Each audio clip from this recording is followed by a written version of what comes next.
Good morning, everyone. Today's an incredibly important day in this class. We're going to be covering our second vector operation, and we're going to be covering the dot product. So the dot product is our second vector operation. Our first vector operation was vector addition. We're going to define the dot product, what it is, and its parts. We're going to interpret the dot product graphically. We're also going to go over how to calculate the dot product. And then, at the end of our discussion today, we're going to apply the dot product to a real-world scenario.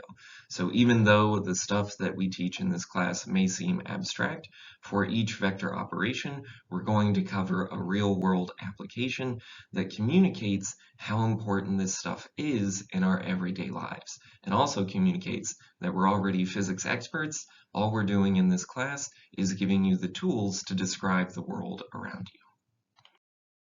So let's define the dot product in broad brush strokes.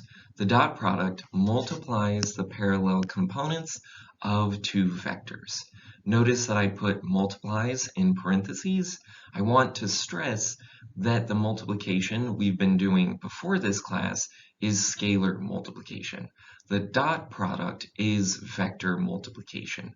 So whenever we do the dot product between two vectors, we always want to include the dot in between the vectors to make sure that we're signifying this is the vector dot product and not any other type of operation. So again, the vector dot product vector operation is different from scalar multiplication, which is like 2 times 3 equals 6. Scalar multiplication is a scalar operation, and the dot product is a vector operation. The second thing that I want to briefly talk about is that the dot product uses vectors. It's a vector operation, but it outputs a scalar. We're going to define what the dot product is later in our discussion today, and we're going to see, even though we have one vector dotted with another vector, what the dot product is going to output is going to be a scalar. On the previous slide, I said that the dot product is a vector multiplication operation that utilizes the parallel components between two vectors. So what does that mean graphically? What does that mean physically? How do we do the dot product graphically? Let's go ahead and do an example. So I've drawn two vectors here, vector t and vector m, just some random vectors. The first step in doing the dot product graphically is drawing a dotted line on your first vector to signify the direction of that vector. It does not matter which one you choose as your first vector. The dot product is commutative, so you can do it in any order that you want to. And our next step is we take that dotted line and we copy it onto the tail of our second vector. So the dotted line that signifies the direction of vector m, we take it and we copy it onto the tail of the second vector, onto the tail of vector t. And what we're trying to do in this step of the graphical dot product is figure out how much of vector t is in the direction of vector m. Remember, we're trying to find the parallel component. So how do we do this? We use something called the flashlight metaphor. We grab a flashlight and we shine it directly onto the dotted line that signifies the direction of the first vector. Now, what do I mean by directly onto the dotted line? What I mean is, whenever we sketch in the light rays that are being emitted from the flashlight, they should intersect the dotted line that represents the direction of vector m. They should intersect that line at 90-degree angles. So whenever we do the graphical dot product, whenever we do the flashlight method, we always make sure the flashlight is shining directly onto the dotted line that represents the direction of the first vector. So how do we use this to find the parallel component? We sketch in the shadow that is going to be cast by vector t. So this here is the parallel component. It's the component of vector t parallel to vector m. It is also the shadow cast by vector t on the dotted line that represents the direction of vector m. So this shadow that is cast by vector t is the component of vector t that is parallel to vector m. And this is the graphical interpretation of the dot product. It's a vector operation that takes the parallel components between two vectors. So these are our parallel components, and it multiplies them together. Remember though, even though I'm saying multiplies, the dot product is vector multiplication, which is different than scalar multiplication. The dot product uses vectors, and scalar multiplication uses numbers. So whenever we do the dot product between two vectors, we always make sure that we include the dot between the vectors to signify that we're doing the vector dot product and not any other type of operation. Let's do another graphical example of the dot product. Let's keep vector m the same, and I'm going to keep the magnitude or the length of vector t the same, and I'm going to change its direction. So the direction of vector t this time is almost sort of anti-parallel. It's no longer pointing up and to the left, it's pointing down and to the left. How is a change in one of the directions of a constituent vector in the dot product going to change the dot product itself? So let's go ahead and do the graphical process.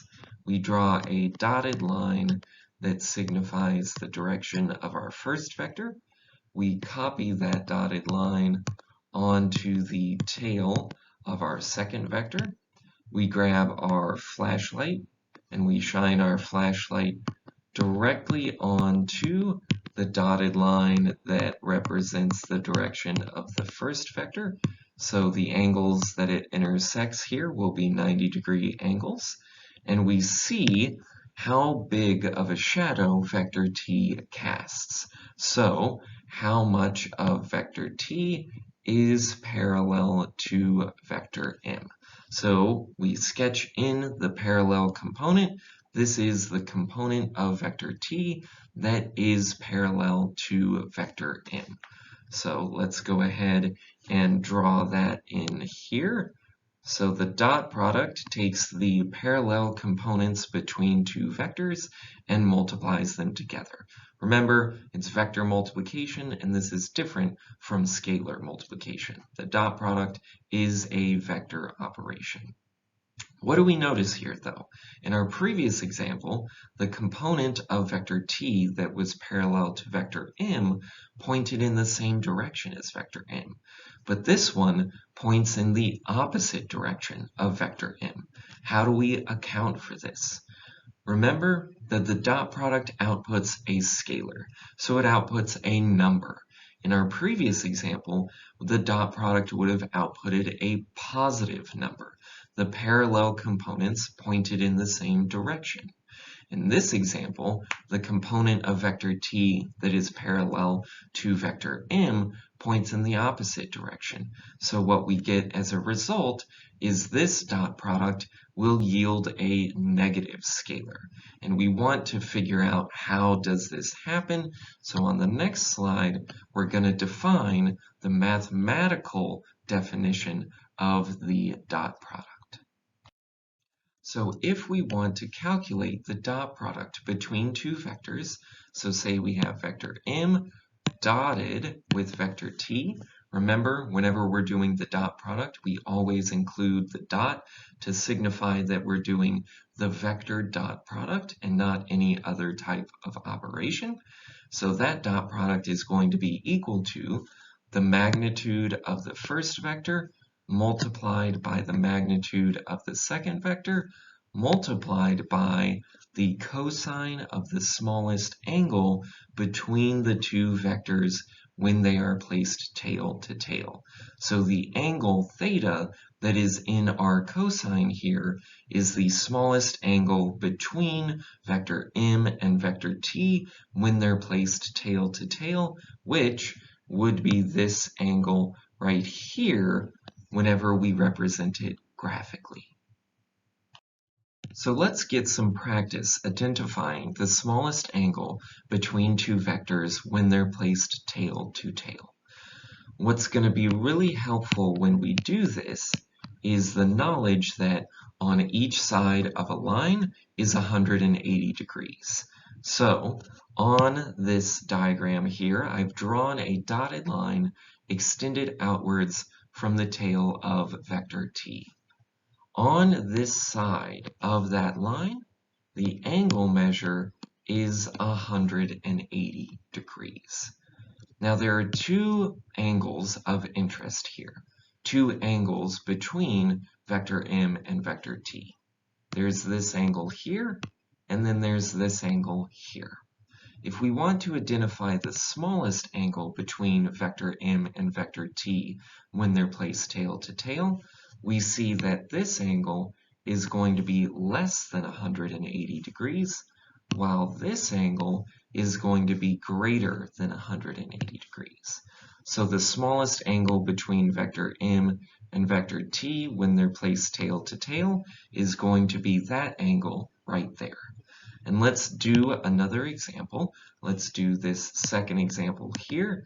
Again, I extend a dotted line outwards from the tail of vector t to signify that on this side of that line, we have 180 degrees. There are two angles of interest. There's this angle here, and then there's this angle here. We see that this angle here is going to be greater than 180 degrees, whereas this angle is going to be less than 180 degrees. So this is the smallest angle between vector m and vector t when they're placed tail to tail in this example. Let's do one last example. I extend a dotted line outwards from the tail of vector t. We know that on one side of a line, there is 180 degrees, so this green angle is 180 degrees. There's this angle between vector m and vector t, and then there's also this angle between vector m and vector t. We see that this angle is going to be greater than 180 degrees, whereas this angle is going to be less than 180 degrees. So the smallest angle between vector m and vector t when they're placed tail to tail in this example is going to be this angle right here. I want to talk a little bit more about some of the graphical examples we did earlier. In our first graphical example, whenever the parallel components were pointing in the same direction, the dot product outputted a positive scalar. In our second example, whenever the parallel components were pointing in opposite directions, the dot product outputted a negative scalar. So how can we account for this in the definition of the dot product itself? So the dot product between vector m and vector t, we say this as vector m dotted with vector t, is going to be equal to the magnitude of the first vector multiplied by the magnitude of the second vector multiplied by the cosine of the smallest angle between them when they're placed tail to tail. If you think about the magnitude of a vector, the magnitude is the length of the vector. So if you're measuring the length of a vector, that can only ever be a positive number or zero. It can only ever be a positive scalar or zero. Think if you're measuring the width of an apple. Saying the width of the apple is 4 inches has a physical interpretation. Saying the width of the apple has -4 inches does not have a physical interpretation. The length of a vector can only be positive or 0. So, in our previous graphical examples, we got a negative dot product, but that negative did not come from the magnitudes of the vectors. Where did that negative come from? By process of elimination, the only thing left in the definition of our dot product is cosine of the smallest angle between two vectors when they're placed tail to tail. So let's take a minute to talk about cosine's influence on the output of the dot product. So here I have theta graphed on the horizontal axis, and I have cosine theta graphed on the vertical axis. So cosine theta graphed as a function of theta.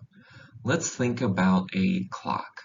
Let's suppose the hour hand of our clock is one of our vectors in the dot product, and the minute hand of our clock is the other vector in our dot product. And let's suppose it is high noon. So both the minute hand and the hour hand are pointing upwards. The smallest angle between our two vectors when they're placed tail to tail at that point in time is going to be 0 degrees. And the output of cosine theta at theta equals 0 degrees is going to be positive 1. What about at 3 o'clock? So the hour hand is pointing directly to the right, and the minute hand is pointing directly upwards. Theta, the smallest angle between the two vectors when they're placed tail to tail, would be 90 degrees. And at that point in time, the output of cosine theta would be 0. So cosine of 90 degrees is going to be 0. What if it's 6 o'clock? Our hour hand is pointing directly downwards, and our minute hand is pointing directly upwards. Our angle between the two vectors when they're placed tail to tail, smallest angle, is 180 degrees. The output of cosine 180 degrees is going to be -1. And here we see how cosine theta modulates the dot product. We started out at 0 degrees between our two vectors. Cosine theta was positive 1. If you watch the hour and the minute hand go from high noon to 6 o'clock, and you continuously take the dot product, you will see cosine of the smallest angle between the two vectors when they're placed tail to tail go through the full range of the cosine. So cosine will go from positive 1 to -1 through its full range. And this is how cosine theta changes the output of the dot product. Another thing that I want to talk about is how can the smallest angle between two vectors when they're placed tail to tail never be greater than 180 degrees. So that's this discussion point here. Let's talk about our clock again. At 6 o'clock, the angle between the minute hand and the hour hand, the angle between our two vectors, is 180 degrees on both sides. So the minute hand is pointing directly upwards, and the hour hand is pointing directly downwards.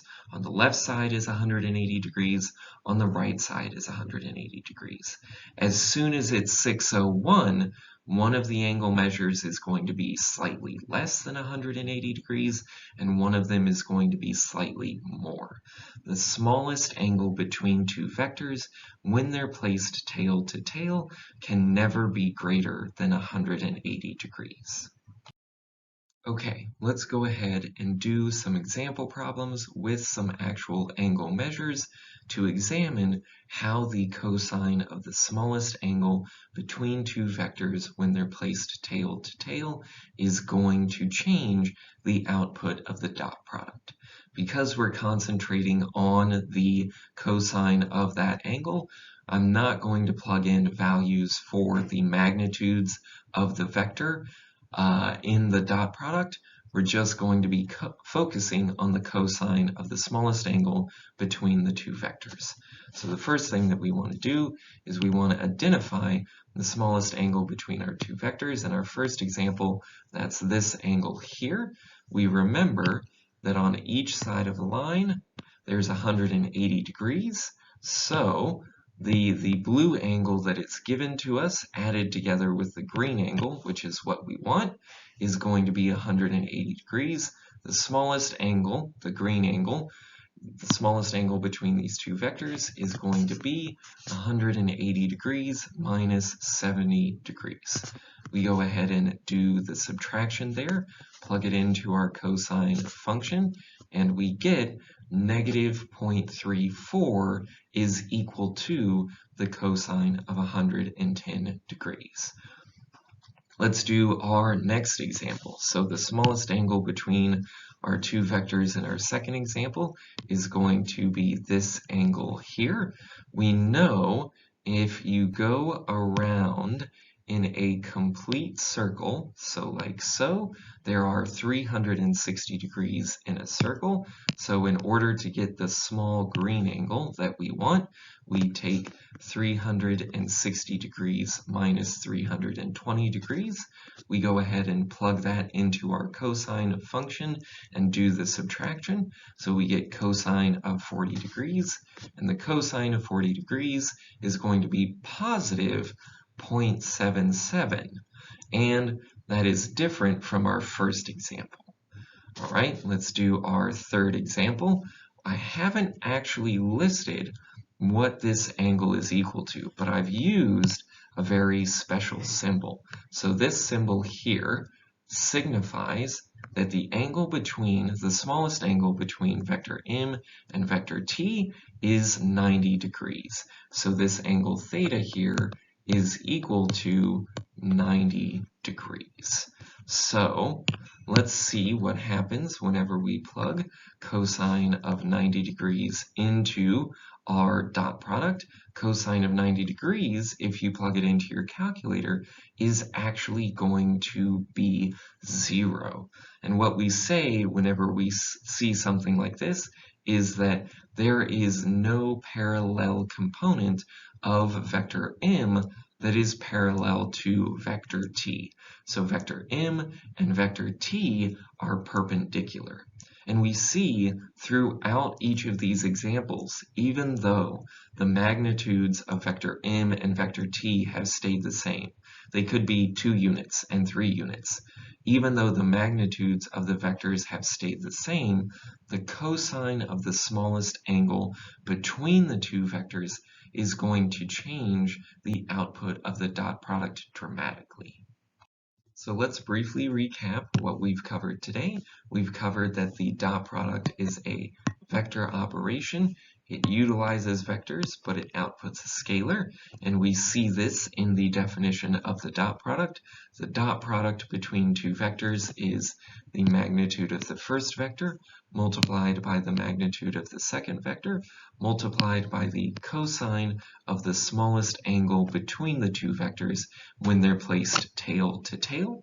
And what the cosine of theta does is it takes us from just the vector magnitudes to the parallel components of the vectors, which we covered using the flashlight metaphor. And in our next discussion, we're going to apply the dot product to the real world and see that we are already using the dot product every single day, and we are already expert physicists. Again, all we're doing is giving you the mathematical tools to understand things that you already know.